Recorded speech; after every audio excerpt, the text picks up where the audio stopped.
All right. Okay, hold on. I got to validate that whether she needs to start the event on her side. It's, I think we're streaming right now. All right. Okay, hold on. I got to validate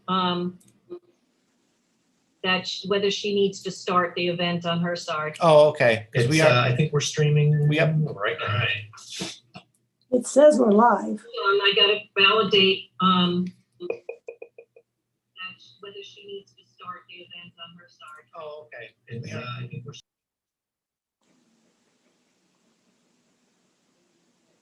I hope not, because I don't know what to do. Hi, we're live now, so we can start the process. And I apologize for technical issues. So, Lori, why don't you take it away? Thank you. Good evening and welcome to this forum for the candidates for the 46th New York State Senate District. This debate is sponsored by the League of Women Voters of Albany County, the League of Women Voters of the Mid-Hudson Region, and the Collaborative Studios. The League is a nonpartisan volunteer citizen organization that promotes the informed and active participation of all citizens in government. The League neither supports nor opposes candidates or political parties. The League has a long tradition, 100 years long, of sponsoring candidate events to aid in educating the electorate so that on election day, voters will be able to make informed decisions at the polls. However, to be sure that the moderator of this debate does not have a stake in this race, the Leagues reached out to Rensselaer County, which is not in the district, to get a moderator. I am Lori Smith, a longtime member of the League with experience moderating in-person debates. I'm here to moderate this online debate in order to keep the candidates, League members, and the audience safe. Let's hope it goes well. The New York State Senate has 63 members. The 46th Senate District is comprised of all of Montgomery and Greene counties and portions of Schenectady, Albany, and Ulster counties. Senators serve 2-year terms and receive a base salary of $120,000 per year. The candidates for this office are, in alphabetical order, Robert Alft on the Green Party line, Richard Amador on the Republican, Conservative, and Independence Party lines, and Michelle Hinchy on the Democrat and Working Families Party lines. The candidates have all received a letter outlining the rules and have acknowledged agreement of them. For the audience, I will outline what they are. Each candidate will have an opportunity to make both opening and closing statements and respond to questions as described below. All candidates' statements and answers will be time limited. The timekeeper will sit in full view of all candidates, provide reminders about the remaining time, and when time has run out, 1-minute reminder, 30-second reminder, and stop. When they're asked to stop, they're asked to finish their thought and quickly wrap up.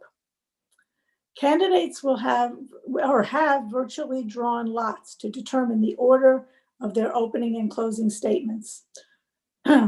Whoever goes first for opening will go first for closing. The order in which the candidates respond to questions will rotate with each question. Each candidate will receive one virtual red card that gives them a voluntary 30 seconds of rebuttal for something someone else said or additional comments on what they wanted to say. Red cards will be used after all candidates have answered a particular question and cannot be used to interrupt another candidate's answer. They also can be used to extend their time answering a particular question. Candidates will be asked to keep their cell phones turned off or on vibrate. Candidates may use notes, but should not use cell phones or other electronic devices during the event.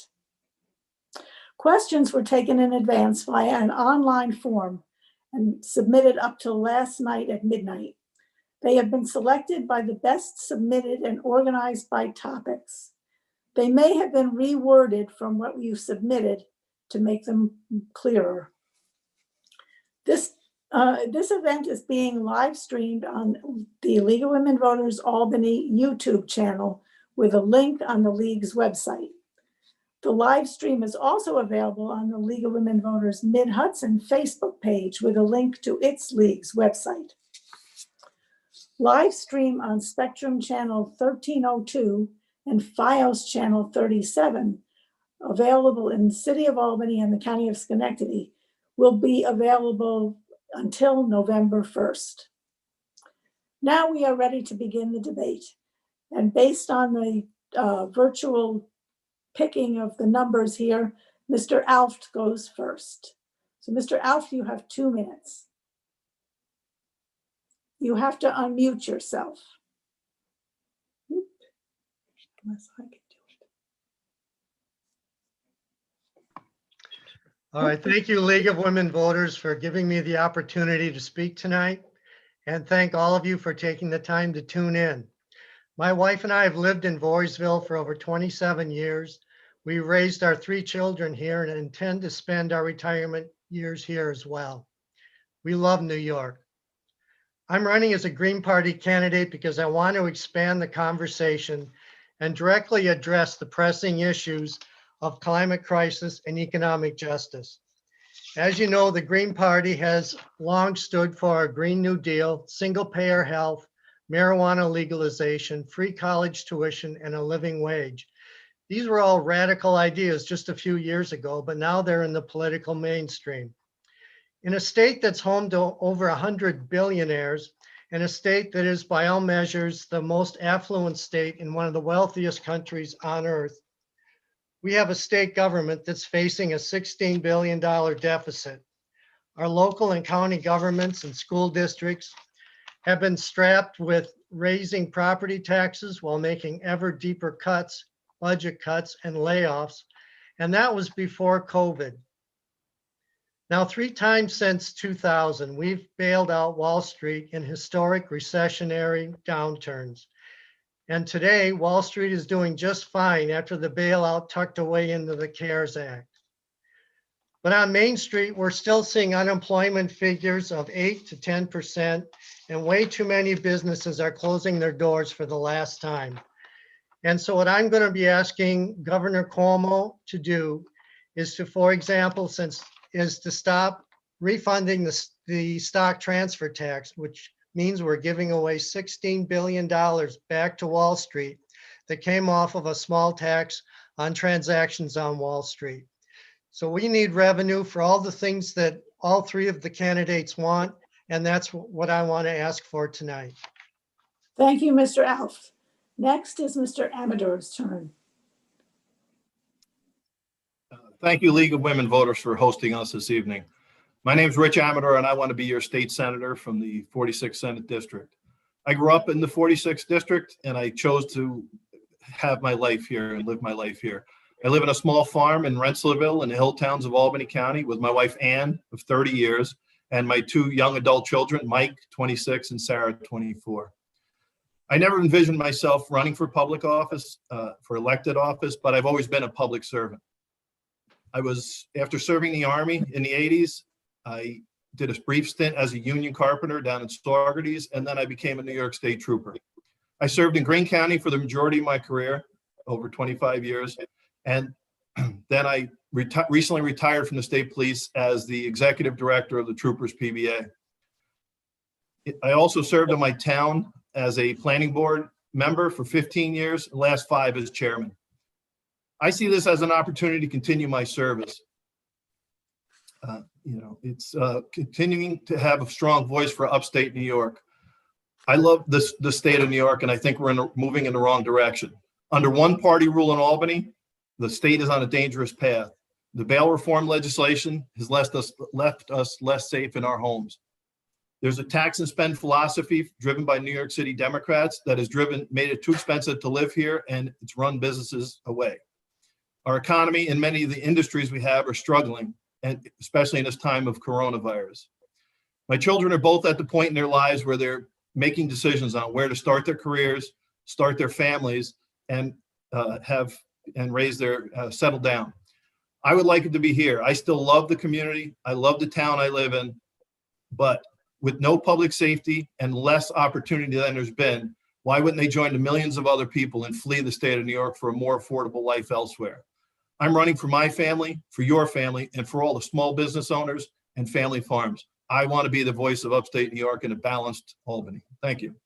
Thank you, Mr. Amador. Ms. Hinchy, your turn, 2 minutes. Hi, thank you so much for having me, and thank you to the League of Women Voters for hosting this really important forum. I'm Michelle Hinchy. I am born and raised in Saugerties. I went to Saugerties High School, which is a public school, and then I graduated from the Industrial and Labor Relations School at Cornell University in 2009, in a time, unfortunately, not that dissimilar from what I think we are all about to face, in the sense that it was the last recession. And finding a job in upstate New York is challenging in normal times, but especially in the middle of a recession.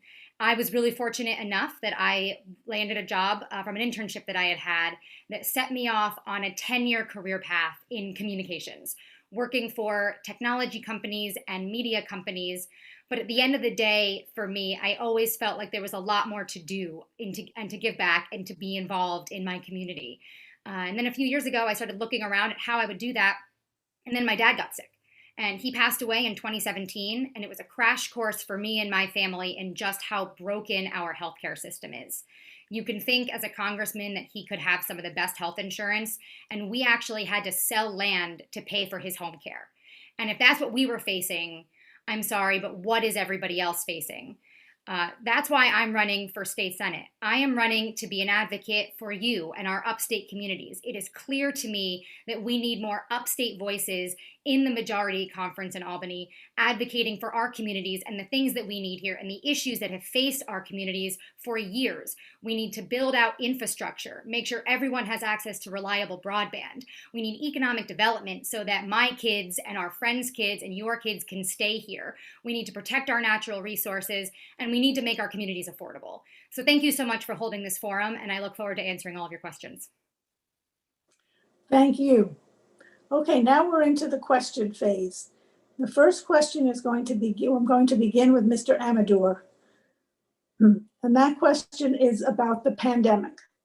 What lessons can be learned from the district's response to COVID-19 pandemic?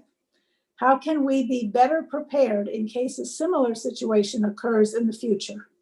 You have 1 minute to answer. I think initially nobody knew what we were dealing with. So the governor was given broad powers to deal with the crisis as he saw fit. I think initially he made some good decisions and he made some poor decisions also.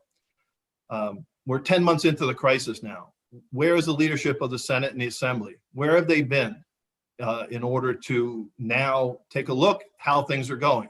There's some things that we need to work on here. In the military, anytime we did something that we were going to repeat, we did what's called an after action review, an AAR. We need to do an AAR on the COVID response to the pandemic. We know that in the future, we're going to have a similar situation to this of some sort. We need to know what we did right and what we did wrong so we don't repeat the mistakes of the past.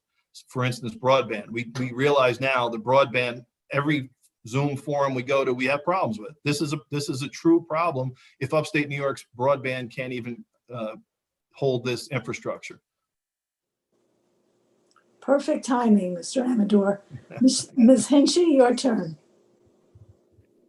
Sure. We are facing an unprecedented moment. And quite frankly, I'm proud to live in New York State, a state that actually has handled this very well.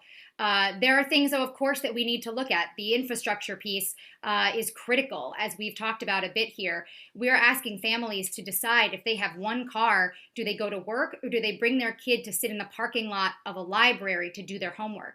That's unacceptable. We need to make sure that we're investing in our communities, that we're giving small businesses the proper PPE and the resources they need to be successful in this moment so that they can stay open as the weather changes.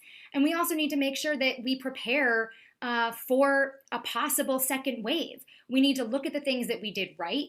We need to look at the things that we can improve upon and make sure that we have a plan for those things. You know, that's why I spent most of my time during COVID volunteering in the communities up and down the 5 counties that make up the 46th district, delivering meals, making a COVID resource guide. Those are the things that we need at the state level to make sure that we're doing these things right in the future. Thank you very much. Mr. Alf, your turn.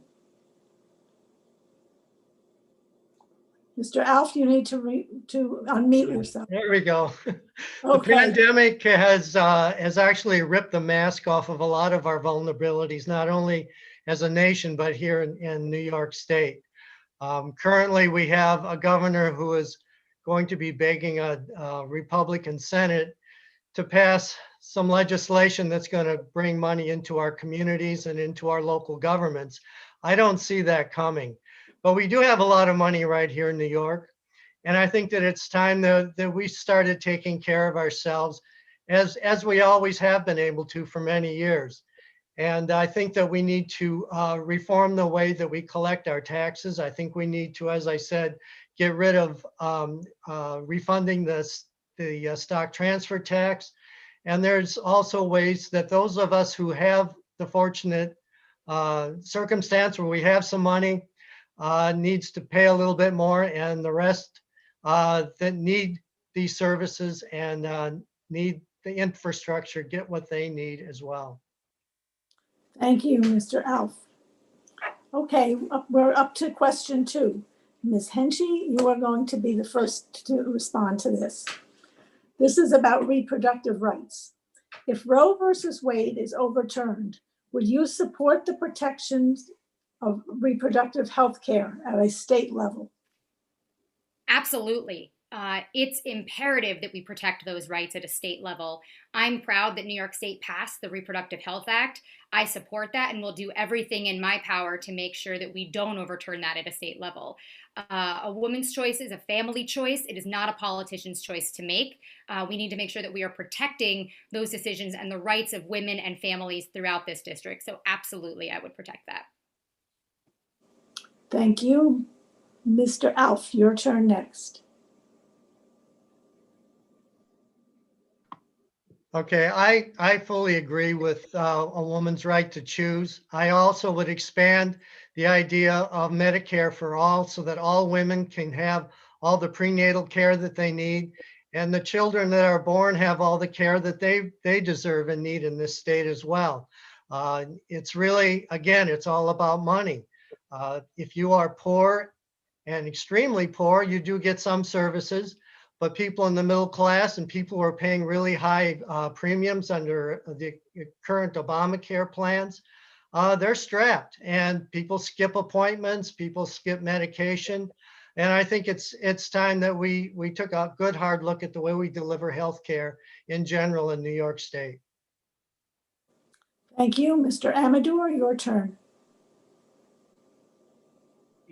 Roe versus Wade is federally overturned. New York has already codified the right, the access to a woman's right, access to abortion in New York state law.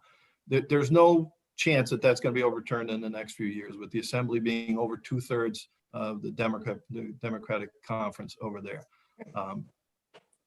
But even in the last session of the Senate, I think we can all agree they might have went a little far with third trimester abortions and non-doctors providing abortions. At what point is it a problem? So the access to abortions in New York State is not going to be challenged. Thank you. Mr. Alf, we're going to begin the next question with you, and it's about gun safety. Would you support reasonable gun safety legislation aimed at preventing gun violence or suicide? Well, we already have gun safety regulations in place. Right now in the United States, there are probably more weapons than there are people. So any kind of regulations that the government can produce are only going to be a partial measure. I think that the impetus for the gun safety laws probably stems from the massacres at the elementary school and the general feeling that there are people out there who really shouldn't be armed to the teeth with military style weapons. I think that as long as I have to register my vehicle and have to have a driver's license, I don't think it's unreasonable to assume that someone carrying a weapon should have to register that weapon and know how to use it. Thank you. Mr. Amador?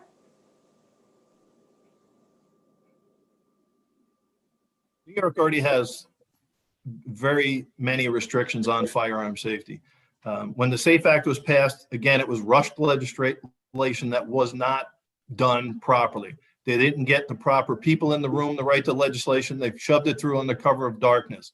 When they passed the initial law, every police officer in the state was violating the law because we had 10-round magazines.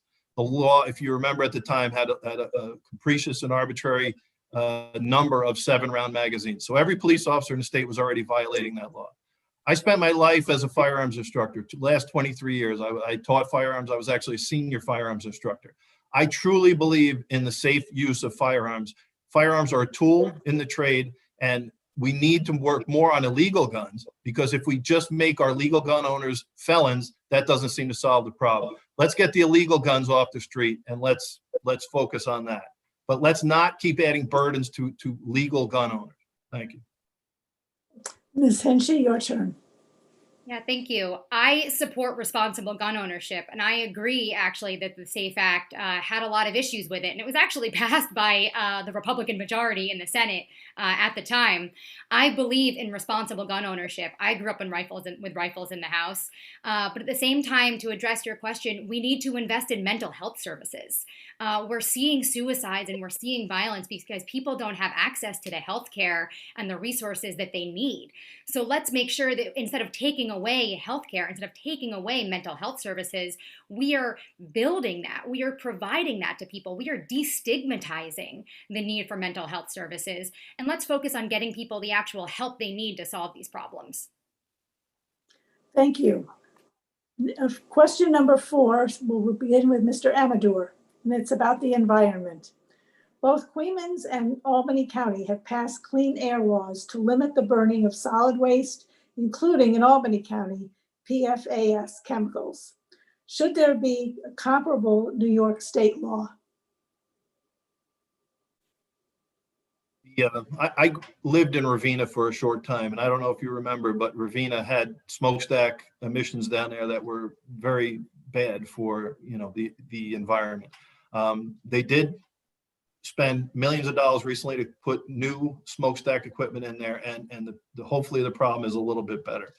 I don't like the legislation of the idea of county by county legislation, but I think we should all live in concert with the environment. I run a small farm up in Rensselaerville. I'm very environmentally conscious of what we use. I use best management practices to log my property. I don't use excessive amounts of chemicals that go into the water supply. But more regulations on our business right now is probably not the right way to go. They already are very well regulated through the federal government, and also the state government has regulations. So I think we should all live in concert with the environment.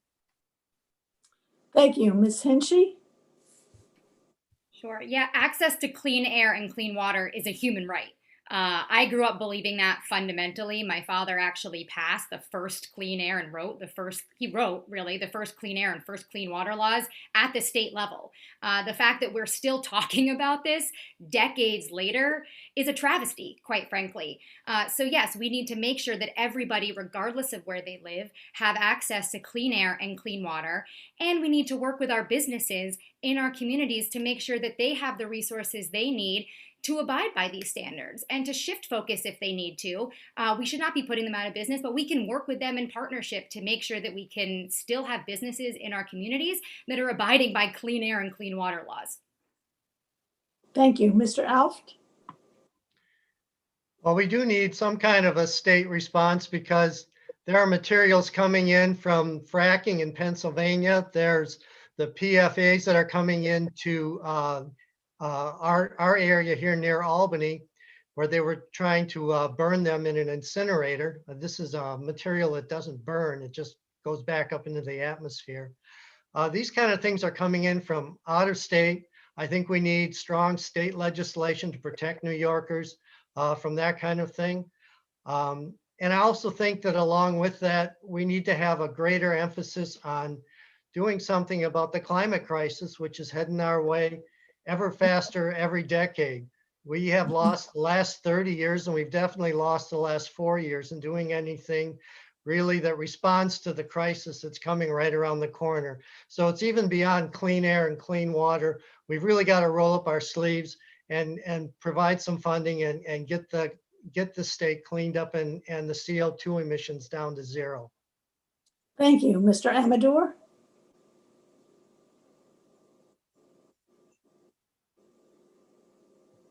You need, oops, I already answered that one. you answered that one. I'm sorry, you're right. I started. Sorry. Okay, I'm getting ahead of myself. Okay, Ms. Hinchy, you start this time, and we're going to stick with an environmental question. What legislative action do you plan on taking to protect communities from the impacts of climate change? Climate change is a huge issue. As Bob has said, it's one of the reasons why I'm running. It's great that we passed the CLCPA, which is some of the strongest climate legislation in the country. But now we need to make sure that we're actually hitting the goals laid out in the CLCPA. We need to work with our local municipalities to make sure that they have the resources and the trajectory to actually do the things they need to be transitioning to renewable energies. We need to focus on creating green jobs. We need to work with our unions to make sure that we are transitioning into retrofitting and green job initiatives. And we need to be building those opportunities and attracting companies and businesses who will do that. We have a great wind turbine manufacturing happening right here in our district. We should be doing so much more of that and incentivizing a lot more of that so that we can continue to lead the way in New York State so we can actually combat climate change and have a planet to live on for generations to come. Climate legislation is going to be one of the key things that we focus on. Thank you very much. Mr. Alf? The current climate legislation sets its goals at the year 2050, which according to science, that's a kind of a suicide pact. What we have to do is we have to reduce all the greenhouse emissions down to zero by 2030. Because we're already seeing the devastation that the slight amount of temperature increases caused in California. What New Orleans got hit with 3 hurricanes this year, the Midwest flooding, it goes on, and it's not a new normal. It is the beginning of a much worse impact on the climate. And we have to get very serious about not only making restrictions and passing laws. We've got to get some funding out there for clean energy jobs. People need to go to work, and they can work on building solar panels and retrofitting buildings. There's a lot of work to be done. And I think it's time that we started shaking loose some money and investing in our future. Thank you, Mr. Alf. Mr. Amador? As I mentioned earlier, I actually was a planning board chairman in my town for the last 5 years. We were instrumental in preserving open spaces and things like that. We worked with the Open Space Institute, with Hudson Mohawk Land Conservancy, and many other groups, and preserved large, vast tracts of open space, which I think is a huge part of this issue. New York State was nearly denuded back in the turn of the last century. There was no trees left. That's why they ended up drilling for oil and gas. And oil and gas, believe it or not, saved the forests of New York.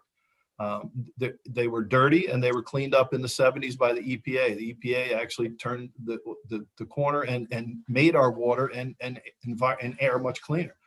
But I think it's an obligation of all of us to live this way. I mean, I burn wood because wood is a biomass renewable resource that's not polluting. And you know, the pollution that does happen is quickly washed back into the soil, and it's not a bad situation. But you should live in concert with nature. Thank you very much, Mr. Alf. We're going to take the next question and begin with you. It's about healthcare. How do you propose to support healthcare access for vulnerable populations in the district with major healthcare disparities? Do you support the New York Health Act? I do support the New York Health Act. I actually support Medicare for all, for everyone.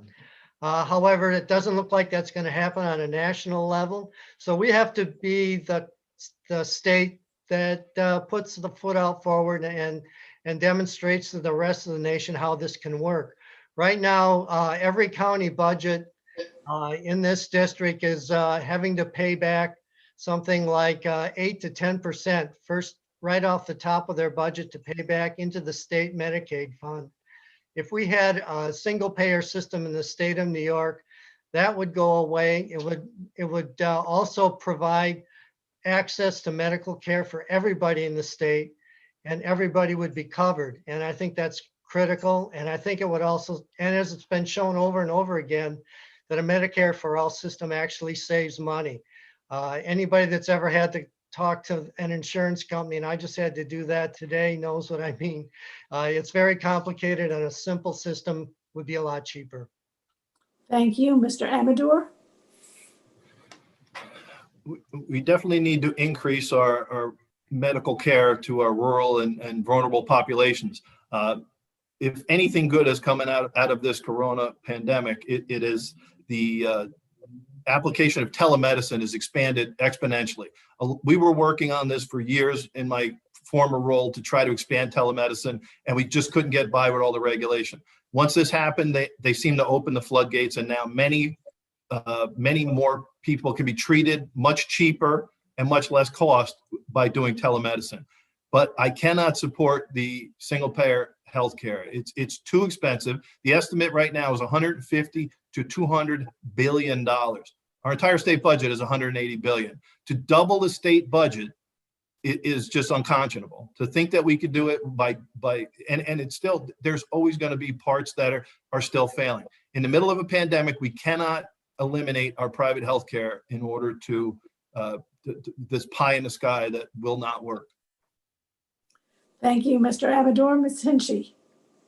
Yeah, healthcare fundamentally is a human right. I've shared my story about the need for long-term care. And especially as we have an aging population with more and more people needing long-term care and wanting to age in place, wanting to age in their homes, we have to change our healthcare system. I agree, our rural communities are suffering. We have Greene County, one of the full districts or full counties in our community, doesn't even have a hospital. We need to make sure that we are investing fully in things like fly cars and our EMS services and our first responders. This is critical to survival. It's literally life and death for many people across our communities. I think the New York Health Act, if we can do it right, is an interesting thing. There's things that we have to do to make it a little bit better. We have to make sure we work with our unions to make sure that none of our unions lose the coverage that they fought for decades. I want to expand access to long-term care that's covered in that too. But these are things we can do. These are things we can solve, and it's incumbent upon us to do that, to make sure that people have the health care that not only they deserve, but they need. Thank you. Mr. Amador, we're going to start with you for the next question, and it's about jobs. What do you plan on doing to increase job opportunities within the 46th district? This is one of the major issues that I'm actually running on. New York State taxes too much and they spend too much. So we need to get our spending under control, because if we're spending less, we need to put less taxation on local small businesses and large businesses, small and large, so they can provide the next level of job incentives. This IDA system that we have now of bonus giving pilot programs and stuff like that for counties seems to work to get jobs initially, but then after 10 years, when the pilots run out, the contracts run out, the jobs seem to leave. We need to create an environment where people are willing to stay here and businesses are willing to invest. My wife is a small business owner. She has a small frame shop in the barn at our property, and she has to end it because it's too, for the hobby business that it is, it just doesn't pay enough money for the amount of work she has to invest in it. Thank you. Ms. Hinchy? Sure. Same, it's a critical issue for me as well. Again, many people are leaving our communities. My peers, I want my kids to stay here and I want your kids to stay here. We need to invest fully in green jobs. There covers white collar jobs and blue collar jobs. Everything from invention, innovation, manufacturing, retrofitting, capture. We could be doing all of that here in upstate New York. We need to be some more supporting our small businesses. It is expensive to work here. And how are we working at tax credits? How are we giving them the tools that they need to keep staying here? Our main streets are vital to the essence of our communities in upstate New York. We also need to work hand in hand with our unions, expand apprenticeship programs, have better tie-ins with our BOCES and our high school programs to make sure that people, including diversity initiatives, to make sure that more and more people have clear pathways into the middle class. Both of my brothers are operating engineers. We need to be expanding these things into our high schools. We also should be looking at incubator programs to help women-owned businesses and minority-owned businesses, or people who want to start businesses, get the resources and the funding they need. Thank you, Ms. Hinchy. Mr. Alft? Right. I mean, right now, because of COVID, we are losing a lot of small businesses. They're closing up for good. We're going to have a lot of unemployment. There's a lot of people that are out there in the state right now that could use a good job. And with the Green New Deal, as Michelle is describing, there's plenty of work to be done. There's plenty of skills that need to be taught. We need to shake that money loose and get it out of the hands of the billionaires and get it down here on the ground where we need it. It has to go into our local economies instead of it always being either taxed out into the federal government or sucked out by Walmart or these large corporate entities that have depleted our small towns in a terrible way for so many years. We need good paying jobs. We need to boost up the local economies, and that'll bring about the economic revitalization that our district needs so much. Okay, thank you very much. Ms. Hinchy, your next question is about the rural economy. Given the importance of family farmlands to the upstate economy, in what ways will you work to protect them? Our farmers, our family farmers, and our agriculture community are vital to not just our district, but to upstate New York. New York is an ag state, right? And we had so many dairy farms in Ulster County. Right now, we're down to 2. There were hundreds of family apple orchards in Greene County. Right now, we're down to 1 from the ones that were here at the turn of the century. This is a problem. We need to make sure that we are supporting our farmers, that we are looking at property tax incentives, that we are looking at how do we make sure that we're buying locally first. Instead of bringing in agriculture goods from other states and from other countries, let's look at how we buy that locally here first. Build up the markets between us and downstate, build up the markets in our communities and into our schools, and support them first so that we can build our agriculture market in the way that we need to and we should be. Thank you, Ms. Hinchy. Mr. Alft? I've been a member of the Honest Weight Food Co-op for 23 years. I am very appreciative of local farming and selling local produce, local meats.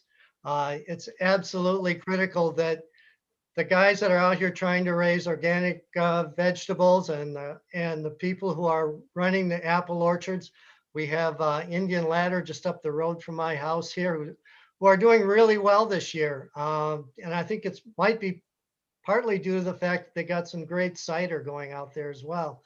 But I think that too much emphasis in the past has been placed on factory farm and large farming operations, and we definitely need to focus more clearly and more directly on the family farm and the small producers. Thank you, Mr. Alft. Mr. Amador? Well, as I said earlier, I actually do dabble in farming also. We cut hay, we have firewood. I exchange hay for a small farmer that provides us with beef also. But it's funny that Ms. Hinchy says that we have to support our family farmers by buying more. That's a great thing. But if you keep adding regulations to small farms, you're going to drive them out of business. I was with a farmer this spring, and she says, if my workers don't get here because of some federal issues, but she goes, they're not going to get here in time because I can't pay them. Now they have to pay them overtime after 60 hours of work. With the migrant laborers. It adds another level. It adds $2 to $3 an hour per worker, and she's trying to compete in the small market, in the local produce market with Jersey and Pennsylvania that don't have the same restrictions. So you can want to buy stuff from local farmers, but stop adding complications to their lives and more problems. Thank you, Mr. Amador. Mr. Alf, we're going to begin with the next question with you, and it's about technology. Many parts of this district are still without broadband access for work and school. Do you have a plan to improve rural access? Well, again, the plan will take money. We have to have some revenue for all of this stuff. We have a $16 billion deficit, and we don't seem to have any other way to pay for these things unless we start getting some revenue in from the people that have it. So again, to attract that sort of infrastructure into the places that need it, the money's got to come from somewhere. It's got to be able to be profitable for the business that does it.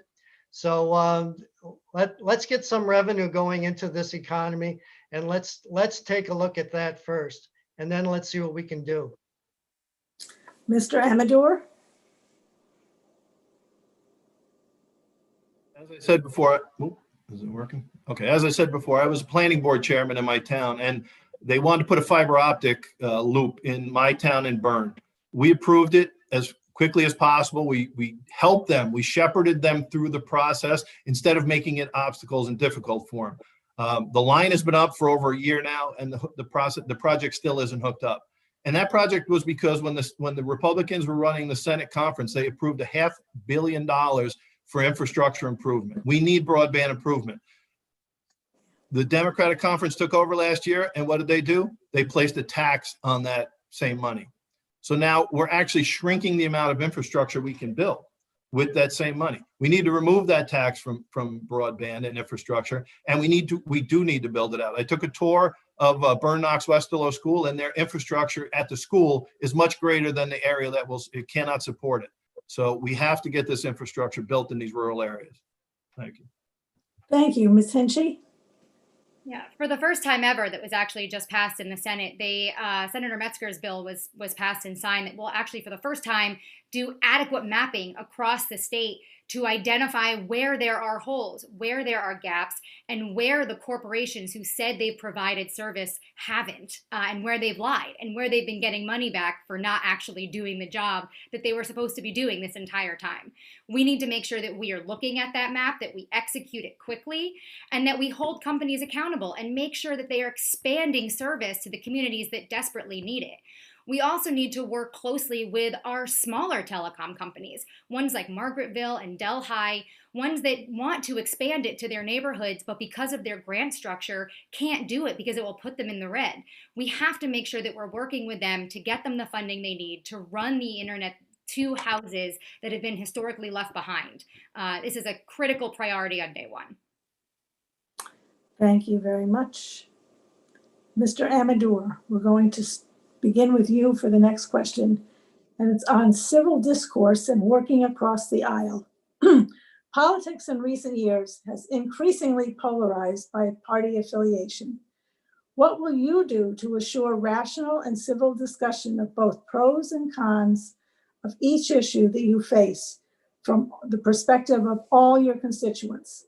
How can we believe you will vote in our best interests and your own conscience, not simply vote the party line? As I stated before, I was with the state police for 31 years. Never could I ask somebody, what was your party affiliation, before I tried to help them. I helped them.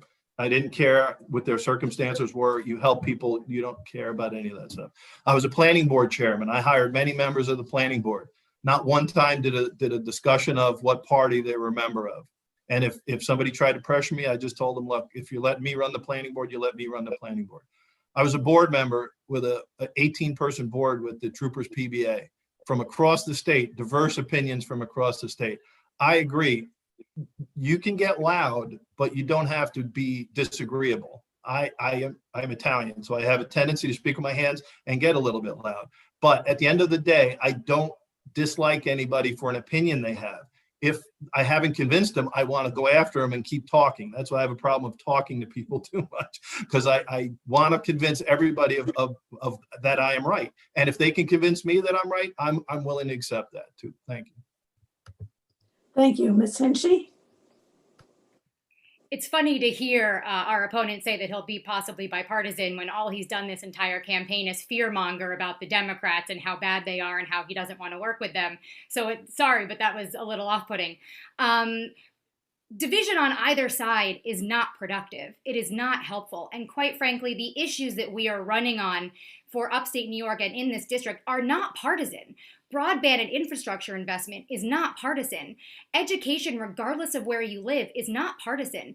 Job development so that people can afford to stay in the communities that they grew up in is not partisan. Protecting our natural resources so that our sportsmen have a place to hunt and fish and that we can breathe clean air and drink clean water is not partisan. So the things that I am fighting for and the things that I am running on are regardless of party. It is my goal and my duty to work across the aisle, to extend my hand with anyone who wants to make sure that we are making our communities better regardless of what your party may be.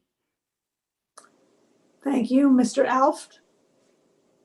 Well, I think part of the problem is that we only have two parties.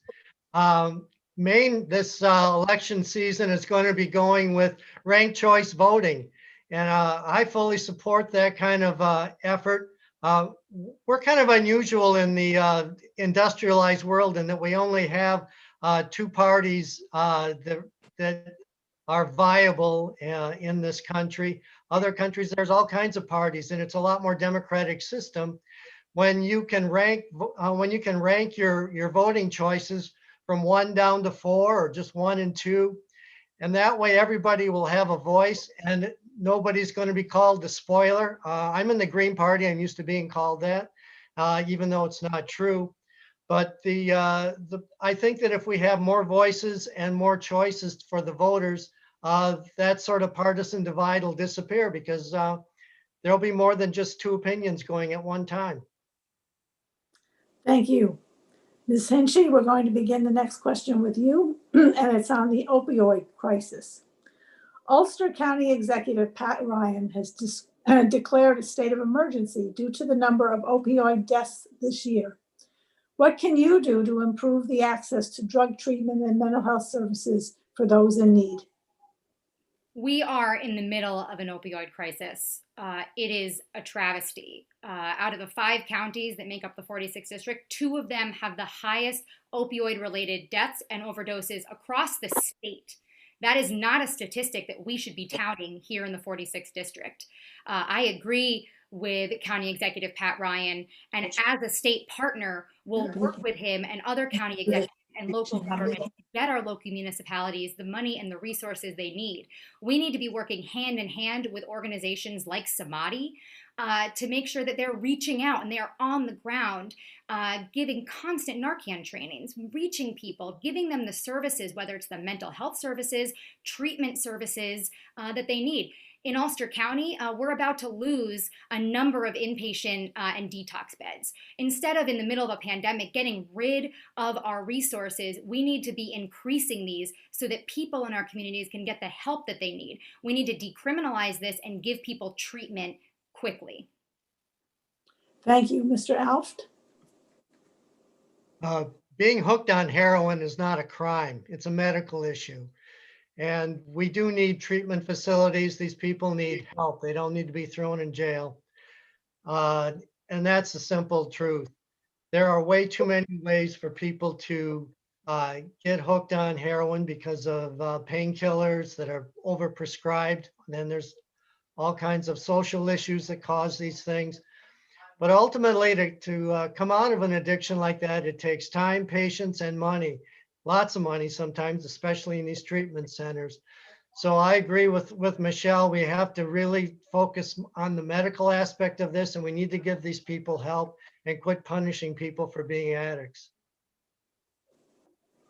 Thank you. Mr. Amador?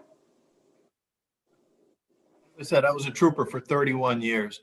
I've been that shoulder to cry on for parents. I've had to tell parents that their children are no longer with us, or adults. I've had to tell domestic partners that your partner's no longer with you because of this crisis. I've been on the front lines of this crisis. And the last thing we needed to do was to decriminalize pretty much all behavior and accept everything. And the bail and discovery reform there has to be a two-pronged approach. The recovery is very important, and we have implemented drug courts in some places that people that are willing to change and are willing to reverse their behavior have to have access to these services. And with the programs that we have in the state, we do have very well-paid programs, especially in the night shift, which I'm very familiar with. I help negotiate the night shift programs. But we have to also have an enforcement method of that. You can't just say, well, you can deal drugs to anybody you want, everybody can overdose, and there's no repercussions for that. And with the bail and discovery reform, that seems to be a big problem, because if you got... Okay, Mr. Amador, that ends that sector of our forum here with you answering questions. Before you make your closing statements, I just want to remind the audience how important it is to vote. And I'm going to give you some dates and things that you can do, because voting is wide open this year in New York. And our timer is letting you know. So voting, it can be done by mail, can be done in an early time, or can be done on our normal election day. Vote by mail is with an absentee ballot. The deadline for asking for an absentee ballot is October 27th. However, if you go in person to your Board of Elections, you can do it up until November 2nd, the day before the election. Voting in person during early voting period, and that period begins October 24th and ends November 1st, which is the Sunday before Election Day. Voters need to check their county websites for locations and hours in their county. Then there's the vote in person on Election Day, November 3rd, and polls will be open from 6 in the morning till 9 p.m. If you need further information on where you're voting or who you're voting for, or whether you're registered, you can get those on your local Board of Elections websites or on the League website, vote411.org. Now I'm going to let each of the candidates, in the same order that they began, make their closing statements. Since none of you used your red card, you actually have an extra 30 seconds if you wish to use it. So the timer will reflect that in her time. Okay, timer? Yeah, so give them 1.5 minutes. Thank you, and Mr. Alf, you begin. Okay, so I'm gonna have to ad lib for an extra 30 seconds, I guess. All right. First I want to thank the League of Women Voters again for this opportunity to have a chance to speak my platform. And in my closing statement, I just want to have people imagine what the future could hold. Imagine 2030 coming, and we've reduced our carbon emissions down to 0, and we can breathe the air, we can drink the water. And imagine having jobs for people that actually sustain the economy and the environment. Imagine no more worries about if you lose your job, you're going to lose your medical care. That's the sort of thing that a Green New Deal and Medicare for All can provide for all New Yorkers. I can also imagine our family farms finding a new resurgence and able to make a decent living, keeping their family farms and selling their produce and their products locally. And I think that crucial to all that would be everyone paying their fair share. It's time that all of us paid their taxes. When the President of the United States only pays $750 federally, he doesn't pay much to the New York state taxes at all. And he's not the only billionaire that's walking away not paying their proper fair share. All the things that all three of us want for this state starts with the money. We need the revenue, and we need a fair tax system that provides that revenue. So that's what I want to see for New York, and that's what I'm going to work every day to provide. Thank you. Thank you, Mr. Alf. Mr. Amador? Thank you again, League of Women Voters, for the opportunity to discuss these issues tonight. I truly love serving my community. I spent every Thursday night of my life in the last 15 years volunteering to work on the planning board for my local town. I love the district I'm in. I've traveled end to end of the district. I've worked with farmers. I have connections in every part of the district. I have friends of mine that live all over the place. But for the last 2 years of one-party rule in Albany, hasn't been good. Our taxes are going up, our communities are less safe, and people continue to pack up and leave. The more phone calls I make, the more I realize people are leaving this state still in droves, and it's not because of the weather. I know we can do better. We have to do better. We need to make the state more affordable to live in and to work here.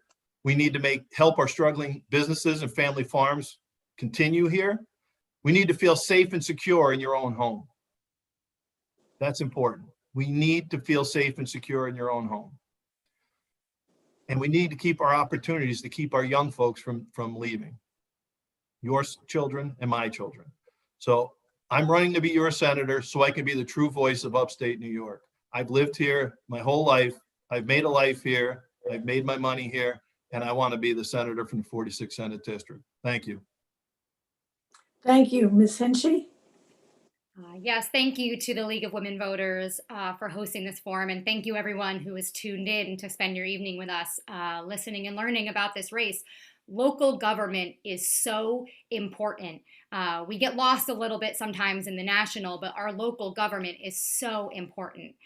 We launched our campaign last year with a listening tour across all 5 counties, meeting with farmers and small business owners, with union organizers, community activists, healthcare workers, with everyone we could to understand what the issues are on the ground across the 46th district, hearing what's going well, what we need to do more of, and what's not going well.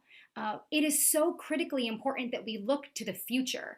As electeds, it is our responsibility and our job to look to the future and to solve these problems. We have so much potential here in upstate New York, and we mostly talk about the challenges.